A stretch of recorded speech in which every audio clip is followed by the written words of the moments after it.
ہے، لیکن آج چند روپے کے لالچ میں جب بچہ آپ کا 10 سال 15 سال کا ہو جاتا ہے، آپ کیا کرتے ہیں؟ چند روپے کے بھکاری۔ آپ یاد رکھیں، ایسے باپ ایسی ماں کو ڈوب کر مر جانا چاہیے۔ اپنے چھوٹے چھوٹے بچے کو دکانوں میں لگا دیتے ہیں، ہوٹلوں میں لگا دیتے ہیں اور کاروبار میں لگا دیتے ہیں، اور یہ کہتے ہیں کہ میرا بچہ کمائے گا 2000 5000 روپیہ، اب اپنا بچہ کمانے کے لائق ہو گیا ہے، بڑا عیش اور مستی کی زندگی بسر کرتے ہو۔ یاد رکھیے، کسی کا بچہ بھوک کی وجہ سے مر جائے، کسی کا بچہ بلکتا ہوا مر جائے، اللہ اس کو پوچھ نہیں کرے گا جب تک کہ اللہ تبارک و تعالیٰ اس اولاد کے بارے میں اس والدین سے یہ نہ پوچھ لے کہ تم نے اپنی اولاد کے ایمان کے بارے میں خیال کیا کہ نہیں کیا۔ ذرا سچ بتائیے گا، کتنے لوگوں کے اولاد دلی پردیش کے اندر ہوگا؟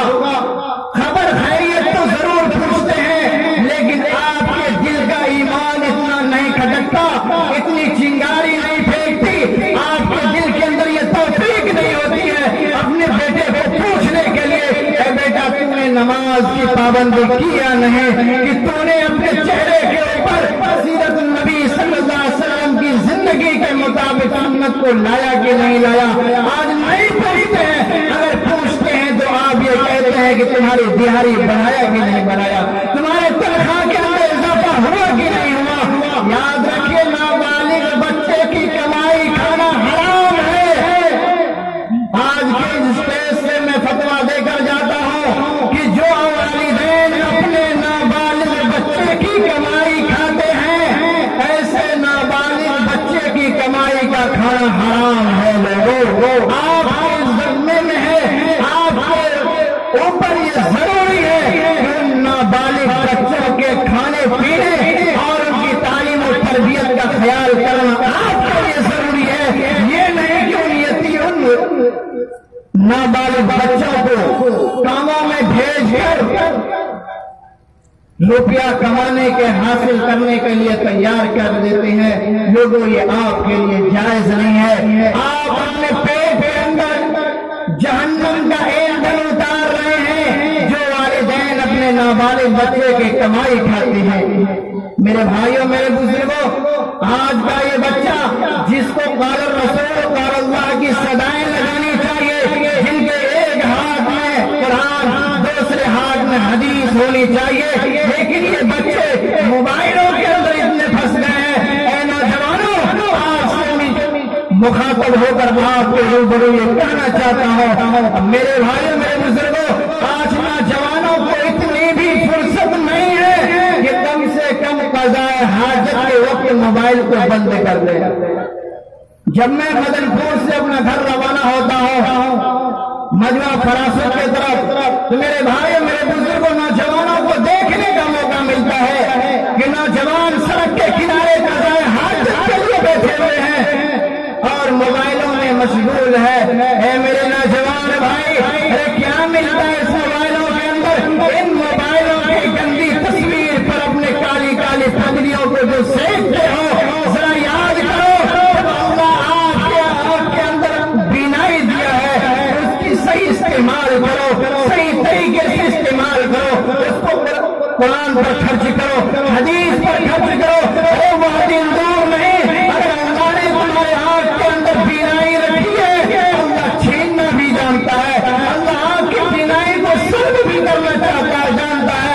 میرے بھائی، میرے بزرگوں، اس وقت آپ کو احساس ہوگا، لاکھوں کروڑوں روپے خرچ کر کے ایک آنکھ کی بینائی کے لیے آپ ڈاکٹروں کے پاس جائیں گے، ڈاکٹر صاحب آپ کو درست کر دیں گے، لیکن آنکھ کے اندر بینائی نہیں دے سکتے ہیں۔ آپ کے لیے دوا کا انتظام کر سکتا ہے، لیکن دواؤں کے اندر شفا دینا اللہ کی ذمہ داری ہے، اللہ کا کام ہے۔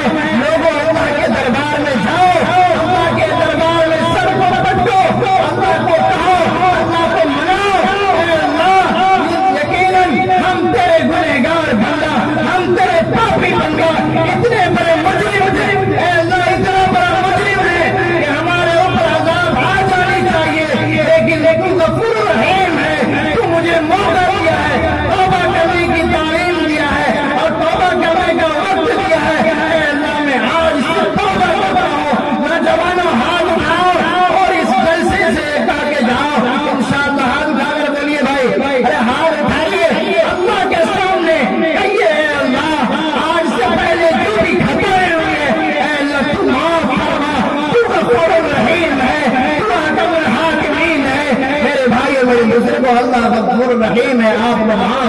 گا.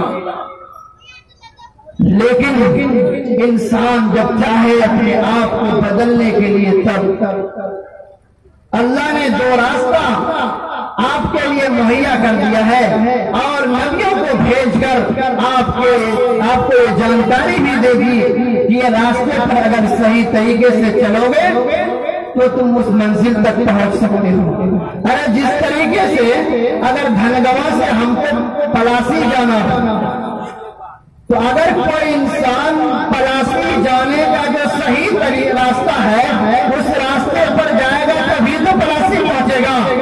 اگر کوئی دوسرا راستہ اختیار کر لے گا تو کیا پلاسی پہنچ جائے گا؟ نہیں پہنچ سکتا ہے. ٹھیک اسی طریقے سے اللہ نے قرآن دیا ہے، حدیث دیا ہے، جیسا کہ کالی کملی والے نبی صلی اللہ علیہ وسلم نے یہ کہا تھا کہ لوگوں دنیا کے اندر انسان کبھی بھی گمراہ نہیں ہو سکتا ہے جو انسان اپنے ایک ہاتھ میں قرآن کو اور دوسرے ہاتھ میں حدیث کو رکھے گا اور اس کے مطابق اپنی زندگی کو گزارے گا وہ انسان کبھی بھی گمراہ نہیں ہو سکتا.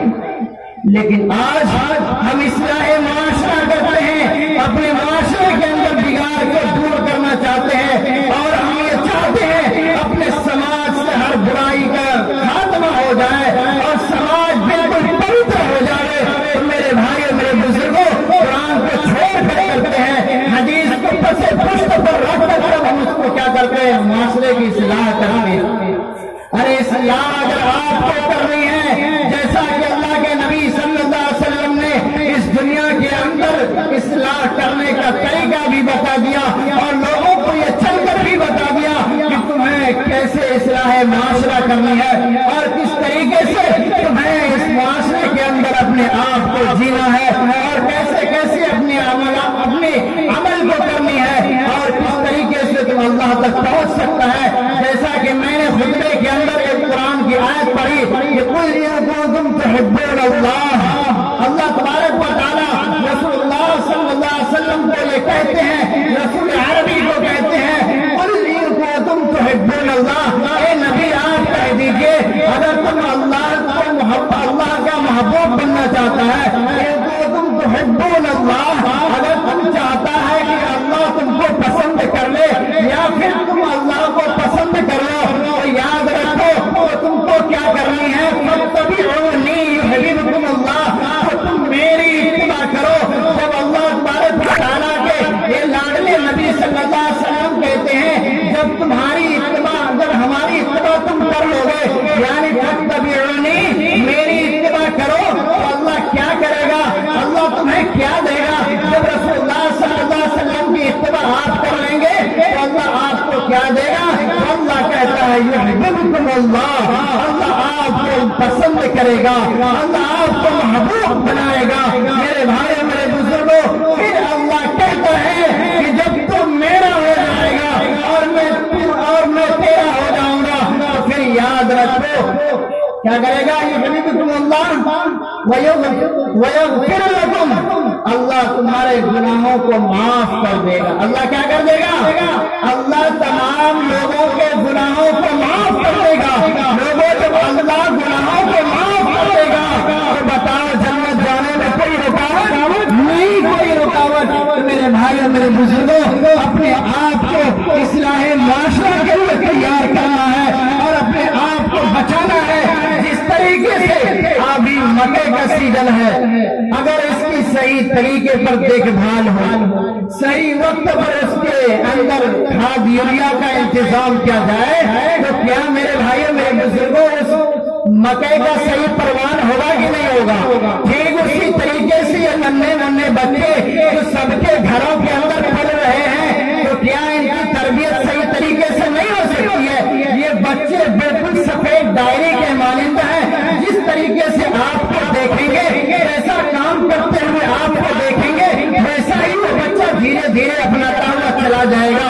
اگر آپ نماز پڑھنے کے لیے جاتے ہیں تو یقیناً آپ کے گھر کے اندر چھوٹا بچہ ہوگا. اگر ماں سجدے میں جاتی ہے تو یقیناً وہ بچہ بھی سب کے ساتھ